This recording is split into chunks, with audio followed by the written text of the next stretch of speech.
So, Dr. Cooper, traditional thinking in medicine to this point has been you have a problem, you take a pill, you take a shot, fixes the problem, you go back to your normal life. But we're going to be talking about the fact that in treating metabolic dysfunction, one size doesn't fit all, and even one therapy really isn't the solution, is it? No, it's not. And I think there's a misunderstanding in the world that because your neighbor responded a certain way to a particular medication, you should respond the same way. Or even within a family, you have different aspects of the metabolic dysfunction that respond to different types of therapy. Give me an example of a patient that it surprised you how ineffective or how effective a medication was. Sometimes you'll see patients that with a very small dose of a medication do amazingly well. And sometimes you'll see patients where maybe their progress was kind of slow, so you may increase the dose of a medication that's supposed to be like the best medicine for everyone. And as you're increasing it, it seems to be working less effectively to the point where a patient can be gaining a bunch of weight on a medication that's supposed to be so great at promoting weight loss. Welcome to Fat Science. I'm Mark Wright, along with Andrea Taylor and Dr. Emily Cooper. Good to see you two. Hi. All right, on the show this week, metabolic medications. Pause. One size does not fit all. This is going to be a really interesting conversation, Dr. Cooper, because we're going to be taking a look at the types of medications used to treat metabolic syndrome and metabolic dysfunction. But we're also going to be looking at it from the standpoint that we're beginning to understand that not one medication is the solution, but many different medications in different doses even may be the unique solution for each of us, which I find, how come one size doesn't fit all? I guess we should start there. Well, this is something I absolutely love and I'm so excited about because when I studied the history of the pharmacology and history of obesity, the thinking around it, and kind of tracked back to the 1920s, it was such a breakthrough, the discovery of insulin, because insulin is basically our hormone that our body produces, and it was curing diabetes once they finally discovered that in the 1920s. And shortly after that, all of these prominent scientists that were in the field of obesity and diabetes and metabolic medicine at the time, they were doctors, they all called for the drug companies to use the similar kind of thinking to solve obesity. And they said, we're sure that we're going to find that there's a similar solution to obesity as what we just found for diabetes, that the body, mimicking the body's own healthy hormones that regulate our body weight, will be the solution. And so I thought, gosh, how did they really even come up with this? Because they couldn't measure anything. They didn't really even have the names of any of these hormones or really understand that. But just from seeing what they did with the insulin experiments, they kind of concluded that this would be the best path forward for treatment of obesity and other metabolically driven diseases.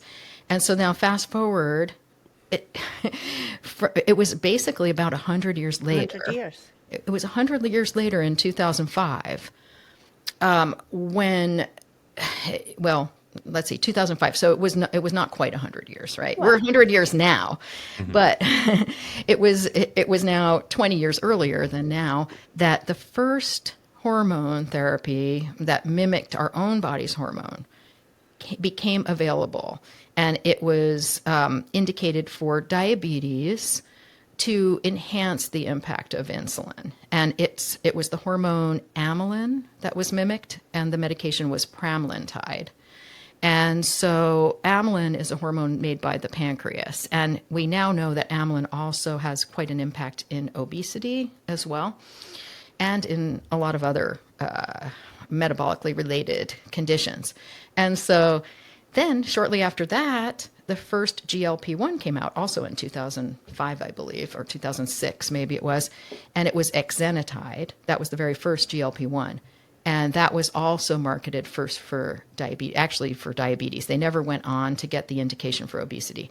But this is the beginning of kind of the realization of what those scientists and doctors were asking for back in the 1920s. And so now, and as soon as that started happening, there was a lot of research over the last 20 years that showed that these hormones have a synergistic impact. So the more of them that you can put together, the more that you can mimic various metabolically active hormones in our body, you'll see not only an additive effect, but what's called a synergistic effect, meaning an amplified benefit when you put the two together. That is more than 1 + 1. So the single monotherapy has a certain result, but the dual therapy has an amplified result. And now they're looking at triple therapy. And when you put 3 together, that's now an even more synergistic and amplified effect is what they're finding, these scientists. And this is something that, they really were onto for more than 20 years trying to develop this stuff. So it's very exciting right now because we're really on the frontier of just kind of a mind-boggling breakthrough in obesity treatment. And the reason why this would work is because we also know the definition of obesity is a multi-metabolic and hormonal disease state. So if you think about that, what does that mean? It means there are multiple metabolic signals and hormones that are in a dysfunctional state in obesity, and that's the deeper underlying cause of obesity. And so, of course, the treatment will have to involve a multi-metabolic and hormonal treatment. Wow, that's kind of mind-blowing because for so many years, doctors have said it's calories in, calories out. If you have too much weight, cut your calories, exercise more. We know that doesn't work. But the underlying problem is what I'm hearing you say is that for whatever reason, and it could be dozens and dozens and dozens of reasons, the brain doesn't think you weigh enough, right? So it's storing more calories than it should. Yeah, it either doesn't see the weight, it could be blind to the weight. Things like leptin insufficiency or leptin resistance could cause that. Or it can't see the food. It can't see your food clearly. And that could be GLP-1 dysfunction, ghrelin dysfunction, so many things. And so this is what we mean by the multi-metabolic and hormonal disease state. So the whole idea that you would just have to cut your food and exercise and that's going to solve it. I always said, once people really understand how the metabolism works, they'll realize how ridiculous that concept is. And now they're taking that concept to say, well, that's how the drugs work. They help you stay on a diet. And that is just so That's even worse. It's minimizing it because the multi-metabolic and hormonal disease state is something that affects not just our body weight, but our cardiovascular risk, our kidney health, our liver health, our brain health. So it just should be very obvious that that's not the way we should be looking at it. It's a very superficial way to look at things. So let's go back. So in the 1920s, when scientists were taking cow pancreases and grinding them up and then injecting that into people, did those people lose weight as well as have their diabetes regulated? Because all the hormones that were in those cow pancreases, I'm guessing there were some sort of GLP-1-ish type hormones in there too. Am I going off course here, or no? It's a good thought. The main thing was the insulin because the insulin is produced by the islet cells of the pancreas, and so they did isolate the insulin for those pancreatic ones. There are some studies where they had duodenal extract, which they were using that, and really the only active component in the duodenal extract that would impact diabetes would be the GIP component. And they saw some short-term benefit, but when they tried to mass produce it, it didn't pan out. Now, one of the things that even when you're, extracting cow or pig pancreas in crude ways, one of the things we learned later is that our body and pigs' bodies and cows' bodies manufacture an enzyme called DPP4 that actually rapidly breaks down the GLP-1 and GIP hormones.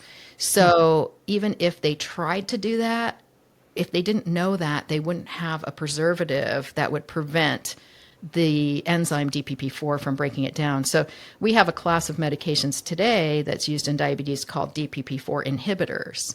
And what those do is they prevent our body from breaking down our own GLP-1 and GIP.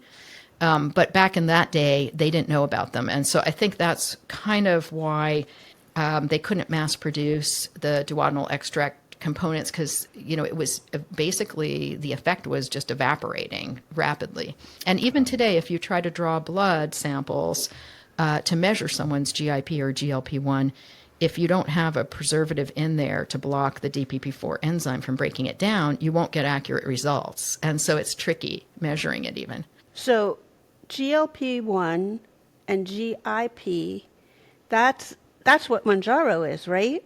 So what's the difference between the two? Well, this is really interesting because it is the first. Mounjaro or Zepbound is the brand names for tirzepatide. Oh, and right. and it is a breakthrough medicine because it's the first dual agonist, meaning not just GLP-1, but GLP-1 and GIP. And this is like really interesting to me. And these are the hormones that your stomach creates. Yeah, your GI tract. So GI tract, not okay. so much your Your stomach, gut. but duodenum and ileum. And what's so fascinating is they don't have the exact same effect in the body at all. In fact, they have different effects. And early on, I think scientists didn't really have much confidence that GIP would be very beneficial for like weight loss. And in fact, the study showed it wasn't. When you give that alone, it really didn't have much weight impact. Yeah. And so when they put the two together, it probably was because they have different benefits. They both are incretins, and so they have the possibility of stimulating insulin production if the glucose is elevated. But what they found was GIP doesn't do a fantastic job of that if you have, full-blown diabetes where your beta cells are really failing. It's better at that at milder stages of diabetes or prediabetes, whereas the GLP-1 has better impact on that. And then the GIP has a stronger impact on reversing insulin resistance than the GLP-1 does. So they have different properties. But I'll tell you something, and this is totally a clinical observation. This has not been anything that is discussed normally, but it's just, I think it's very interesting, and just to bring it out there, because I hope scientists do study this. But now that I have experience with tirzepatide, because it's new, fairly new, and we got a subset of our patients on tirzepatide the minute it was available. So we now have some data, multi-year data on it. But what's very interesting, so if you're a viewer out there or a subscriber to the podcast and you have experienced this, you're not alone. But in some patients, when we have increased the dose to the max, because of feeling like we needed to increase it, it appeared to not work at all. And we started to see, and this is a small subset, we started to see an increase in insulin resistance and an increase in body weight. So, and refresh us on insulin resistance, what that is. Insulin resistance is a situation where, for example, different body tissues can become resistant to the hormone insulin, which normally drives glucose into their cells to use for energy. So one of the examples would be the muscle cell. If it becomes resistant to insulin, glucose cannot get in for the muscles to use as energy. And instead, that glucose will go and travel into the body fat, the liver fat, things like that. But so it is very beneficial to have something to reverse that. But if you think about it, maybe I don't want to get too far into this, but one little concept is that the tirzepatide has a much stronger GIP component than GLP-1. And one of the concerns would be that when you stimulate receptors and you stimulate them a lot, they can actually become resistant. because of high hormone levels. So if you've got a lot of GIP stimulation to the GIP receptors, there would potentially, I mean, this is theoretical, but maybe this is why our patients, and it's again a small subset, but maybe it's why they stopped responding and started kind of going backwards. It could be that it was too much stimulation and caused the receptors to become resistant, totally resistant, and not function. And so I think that some of the new medications that are going to be coming down the pipeline would be able to avoid that kind of potential issue. And so if you're a patient who has had that experience on the tirzepatide, don't lose hope, because there are some other ways that they're engineering medications in the future that might be more beneficial. But while we're on that topic of tirzepatide being the dual agonist, one thing that, because I was trying to figure out what is going on here with these patients, and I realized because there's another one that's in the pipeline, Maritide. Maritide is a GLP-1 combined with a GIP antagonist. So remember, tirzepatide is GLP-1 with a GIP agonist. Which means an agonist. The GIP is the positive effect of it. Yes, it stimulates the GIP action. And our concern was that these patients, maybe some of them, it's overstimulating, causing a resistance. That's very technical, but I'm just kind of throwing it out there as an idea. But then this new one that's going to be coming out, Maritide, they're actually blocking the GIP receptor. They're blocking it and adding the GLP-1, and they're having great results. So isn't that fascinating that you have, it's almost, that also points out why we need precision medicine, because there's like a sweet spot for patients. One size does not fit all, even in the dual medications where you have some of this and some of that ratio may not be optimal for a certain subset of patients. It may be too much of this and not enough of that. And so, but that's kind of the way these drugs are being developed. And as time goes on, the drug companies have to pick one thing, one kind of ratio that they're going to use of influence on this much influence on this hormone receptor, this much on that one. And they hope that that's going to be beneficial for the majority of people. But the reality is everyone's different. And so I think in clinical experience, as we get used to these, we start seeing that more and more, that this is very individualized. But why would the Maritide work when it's blocking the GIP receptor? Yeah, that's a good question. And do we know the answer to that? Well, I think it's because it's just blocking it just enough that it may be improving the sensitivity of that receptor a little bit. And so it's very confusing to me. I'm not a GIP scientist, so we need to have more kind of back and forth with the scientists. And some of the scientists I've talked to early on with the tirzepatide really were boggled themselves about how all this really works. But I think, everybody needs a different blend. And that's why if you look at a patient and you start seeing, something just seems off, maybe it's time to switch the medication or reduce the dose or change something. And so that was kind of a long answer to the tirzepatide question, that it is a dual agonist. But I think what's interesting too, though, Dr. Cooper, is that a lot of people are taking these GLP-1s and GIPs now, and they're really not having any labs to reflect what impact those drugs are having on their bodies. And in the next episode, next week, we're going to have a mailbag episode, and there's a question from a listener about how do I know when to scale back? How do I know when to stop? And they're taking the GLP-1s, but they're getting no lab results done. So what's your advice then to people who maybe are interested in taking GLP-1s, but maybe don't have the resources to have extensive labs several times a year?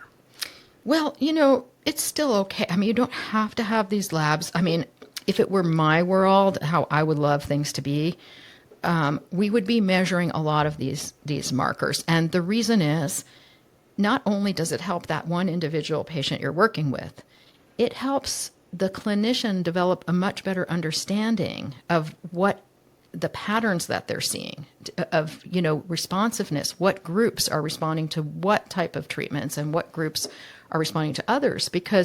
And how do you define those groups if all you're doing is looking at body weight and appetite? I mean, that's what they're talking about, is using body weight and appetite as these markers.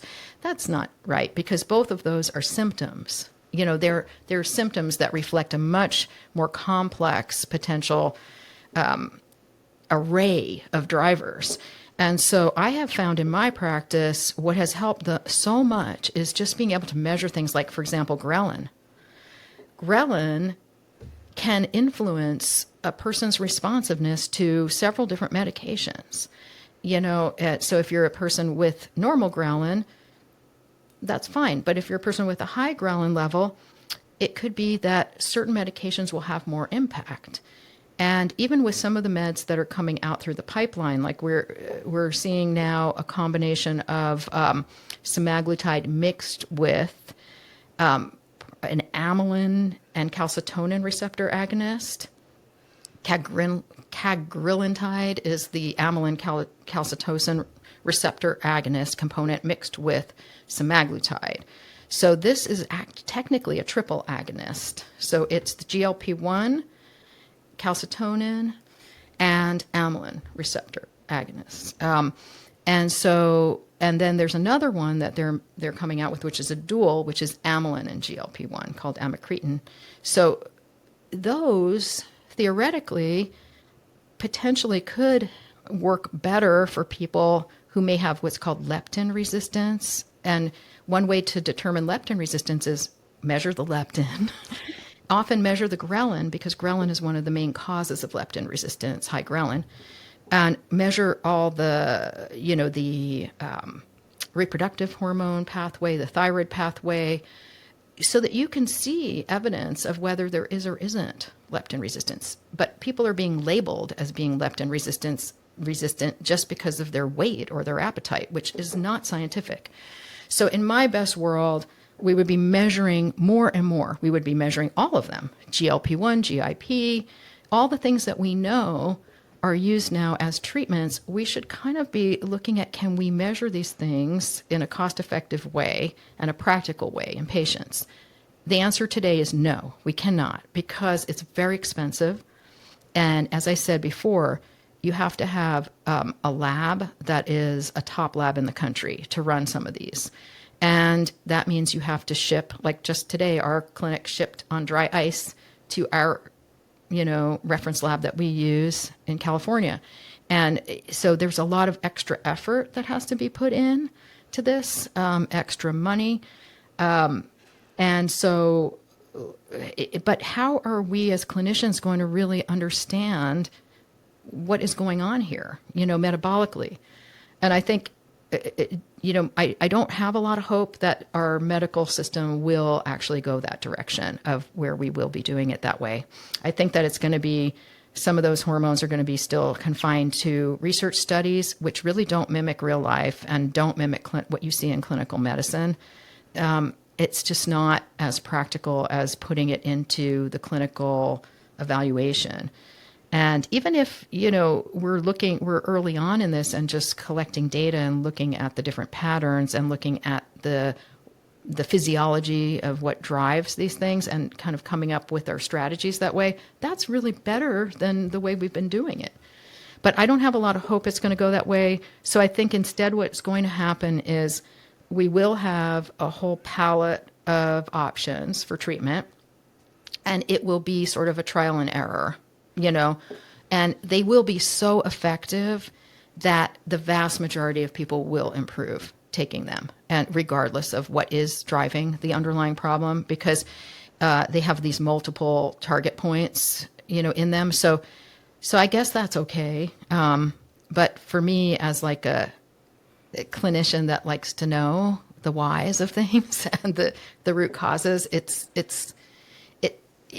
not very satisfying to practice medicine that way. People talk about how these GLP-1 drugs cause muscle loss and you lose all your muscles. And is that really true? Well, the main thing is muscle loss is very common with weight loss. And one of the reasons is that most weight loss is associated with reduction of calorie intake. So when we eat less food, and we're under fueling our body basically, then we have to kind of live off our muscles. Our muscles take a lot of fuel to maintain and also to develop. And so what the scientists have actually seen is there really isn't a difference necessarily that's attributable to a GLP-1 in terms of what muscle, what degree of muscle loss there would be with weight loss versus diets, somebody on a diet or somebody on a GLP-1. And that amount of weight that they lose, the amount of muscle is the same. But we see something different in our clinical practice because, as you know, we are very opposed to diets. And so we do a lot of counseling our patients at every single visit to make sure that they're nourishing their body adequately. We measure lab markers of nutrition. We measure body composition and lean mass, and we track that. And one thing to think about too, lean mass is everything but fat mass. So it's not muscle mass, lean mass. We have to muscle mass is within that, but it's much bigger than just muscle mass. It's bone density, it's the fluids in your body, it's your skin, it's like everything. That is not body fat.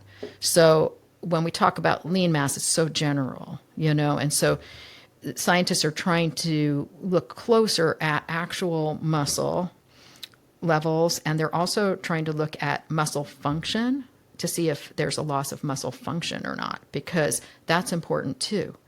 So, one thing to think about in our practice, what we like to do is do body composition testing early on that shows the lean mass amount.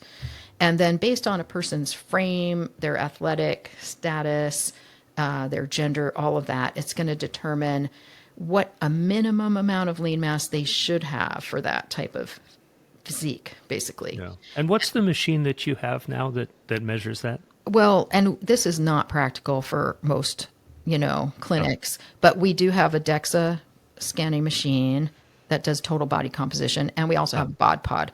But the DEXA is the gold standard for measuring lean mass. But it's not feasible for clinics to have these, and so we need to come up with a better way, to have this be a routine test, widespread, so that we can get baselines.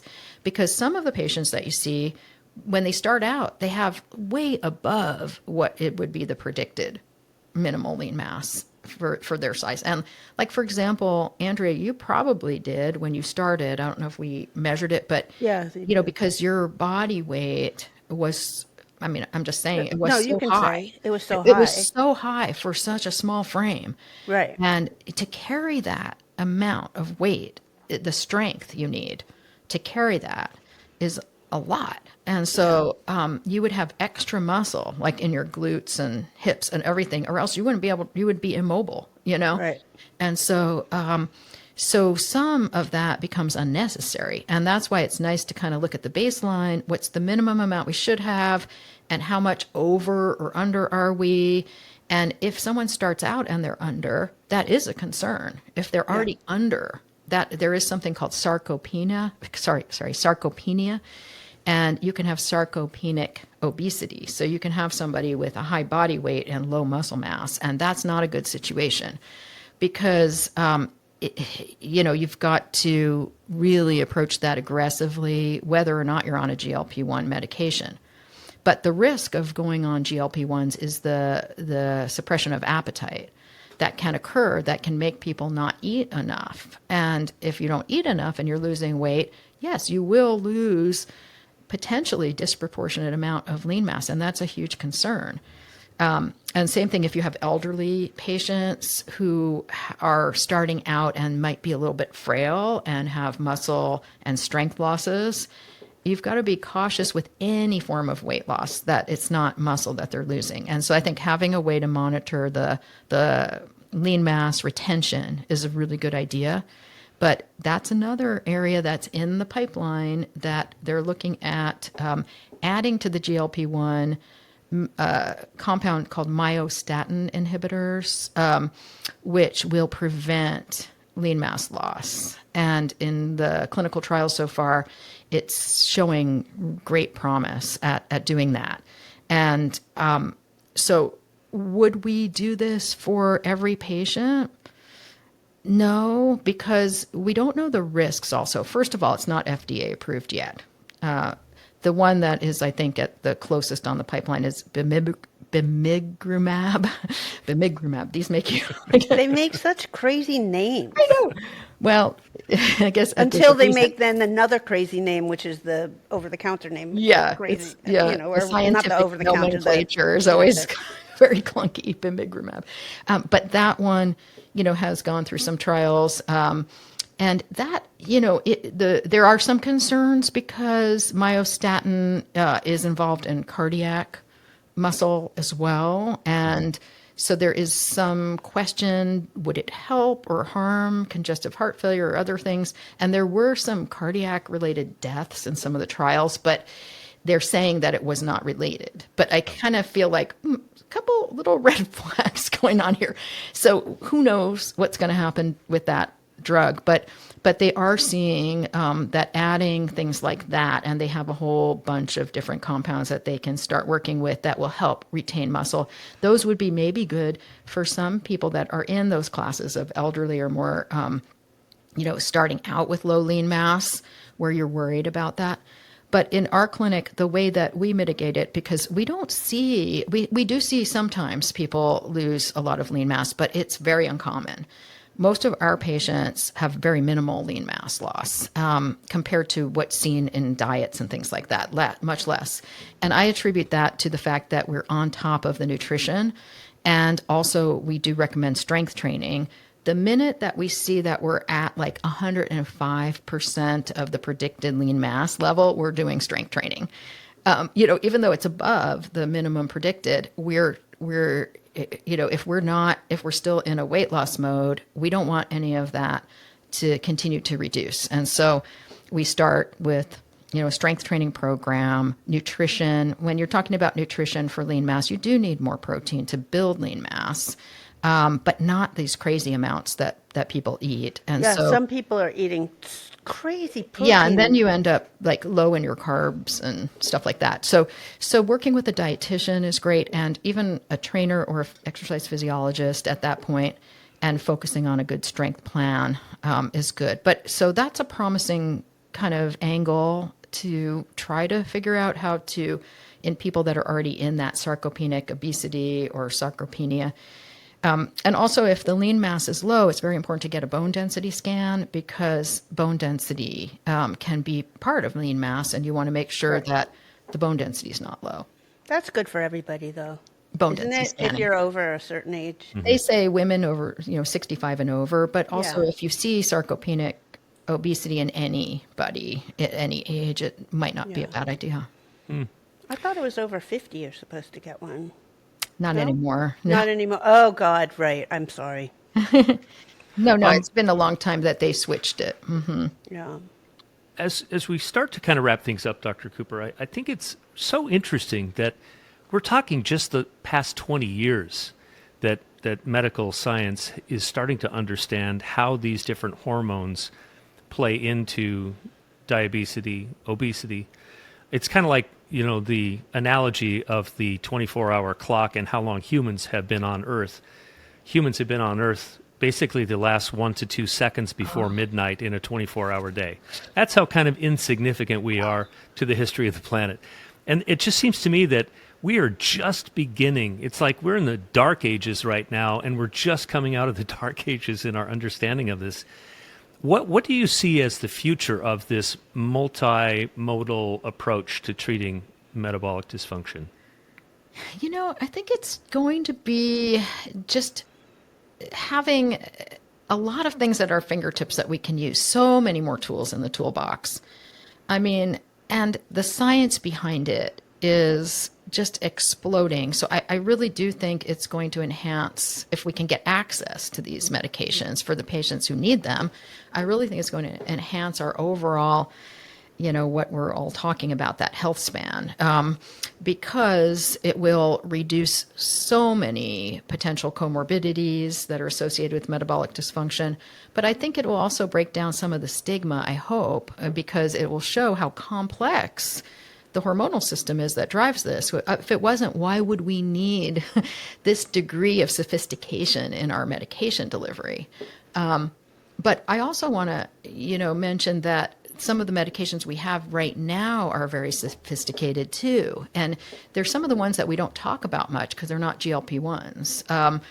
But the scientists who came up with some of these early medication concepts really deserve a lot of credit because they were also focusing on the metabolic pathway. And a lot of what we've been talking about is all about what we call the peripheral metabolic pathway. Peripheral metabolic pathway is signals from our body to our brain. That's really all we're talking about when we're talking about these dual agonists, triple agonists. We didn't talk about the triple agonists, like the one that's the closest probably to being coming out is retatrutide. Retatrutide. That one, it's like tongue twisters. Retatrutide. That one is a triple agonist: GIP, GLP-1, and glucagon receptor. Wow. And that one might prove. We talk about hypoglycemia a lot on this episode, and that might prove to be helpful for people who suffer from hypoglycemia more than the others. So that's another one. That's low blood sugar? Low blood sugar reactions, yeah. But I mean, there's so many of these that are coming out, but I feel like hopefully it'll be, we're missing the lab data to connect which patients will benefit the most from which of these medicines. Because as we have more options, that would be fantastic if we had that. So that's the part I don't know, but I think we'll have a lot more solutions. And again, they'll be more effective even for the masses, but there'll be people left out that aren't responders, and they would benefit from knowing more about their metabolic physiology. But the current meds that we have also have a lot of science behind them.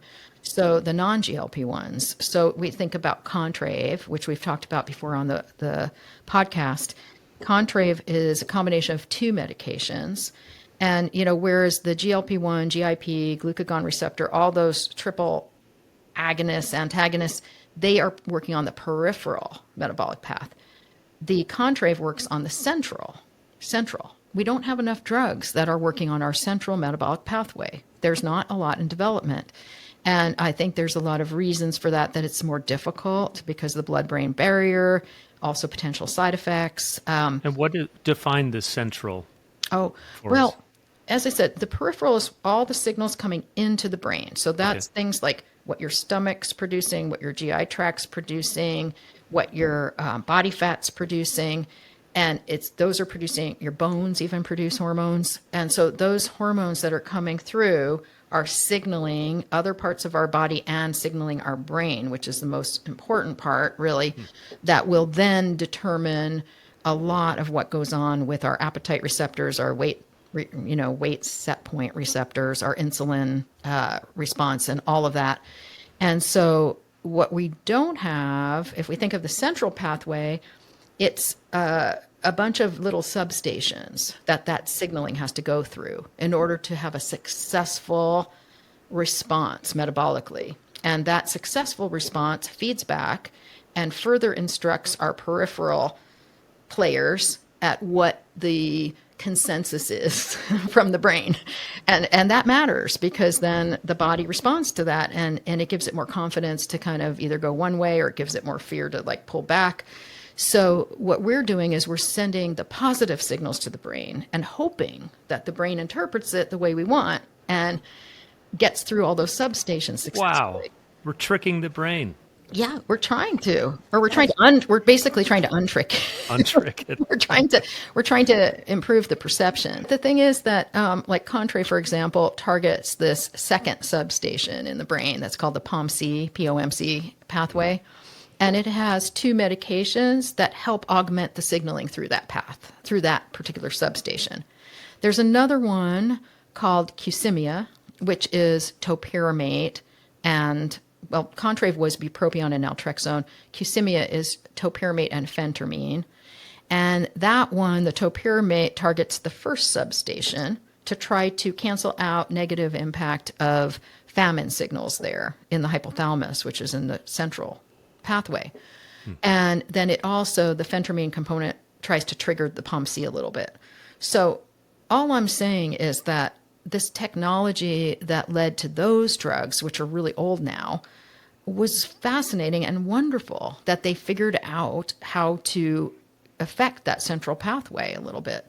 And so I don't think we should poo-poo those or act like those weren't really a big breakthrough also. And we still don't really have a lot that targets the central pathway. So we've got those various medications, and there's some other generic meds that are in similar families that could do the same thing. But anyway, I really feel like we're underplaying a lot of times all the availability of medication that's really out there. Wow.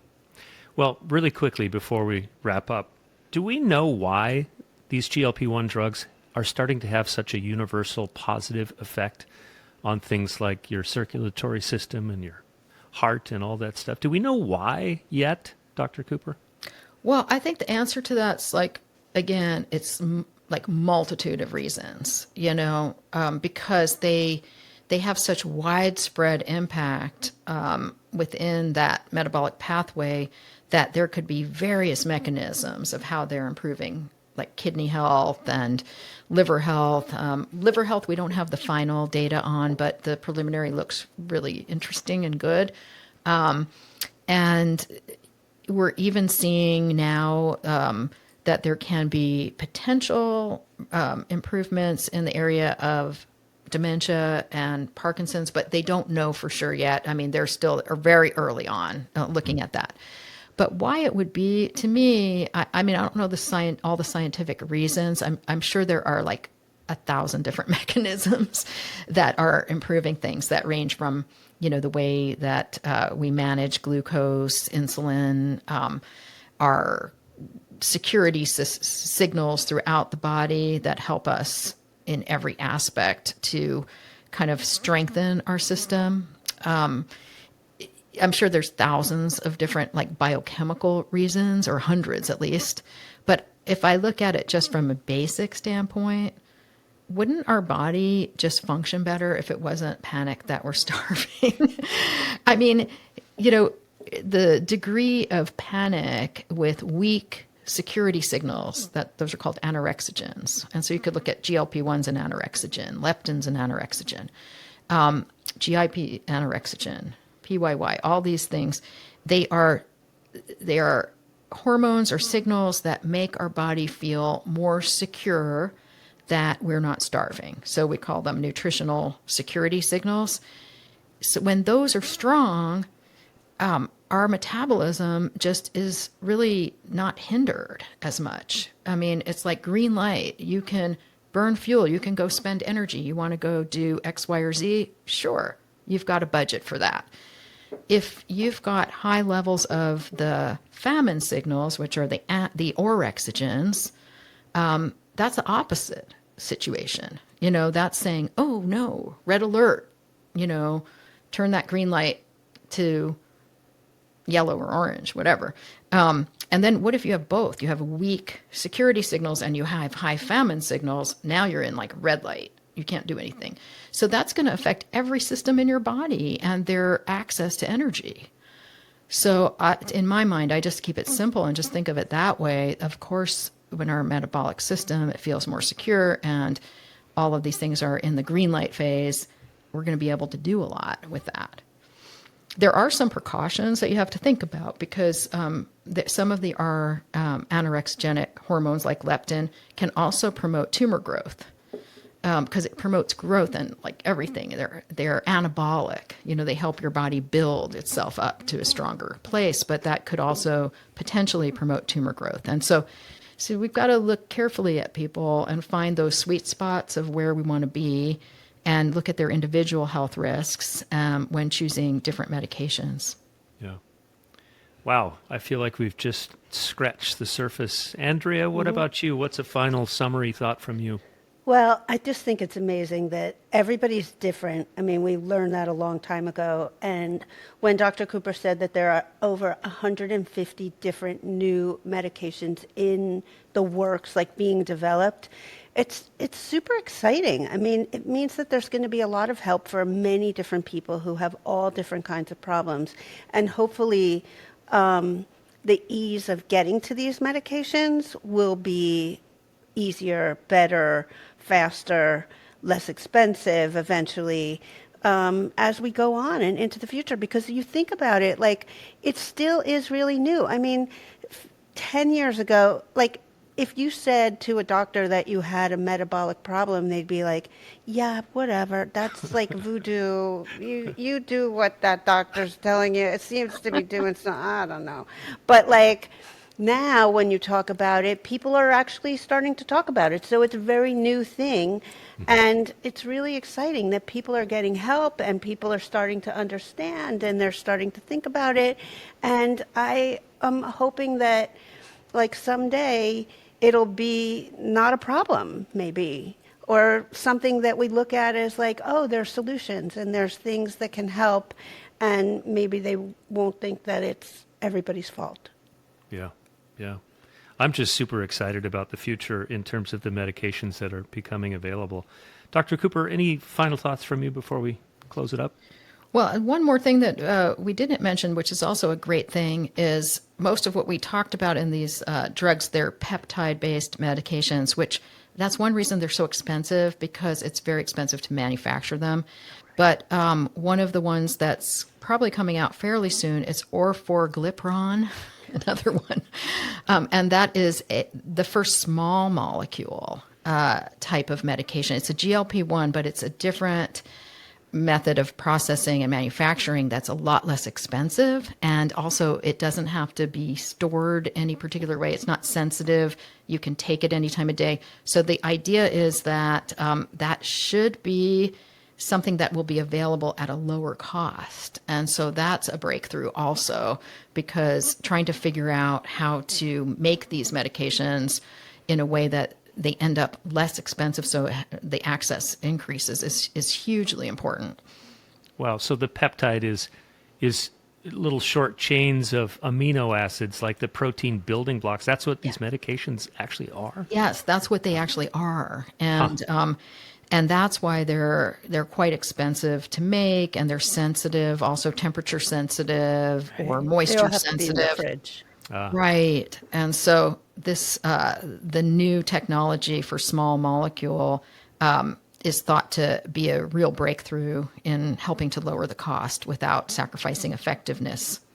Wow, that's cool. Well, this has been super fun and informative, as usual. Dr. Cooper, thanks. Andrea, thanks for another edition of Fat Science. No diets, no agendas, just science that makes you feel better.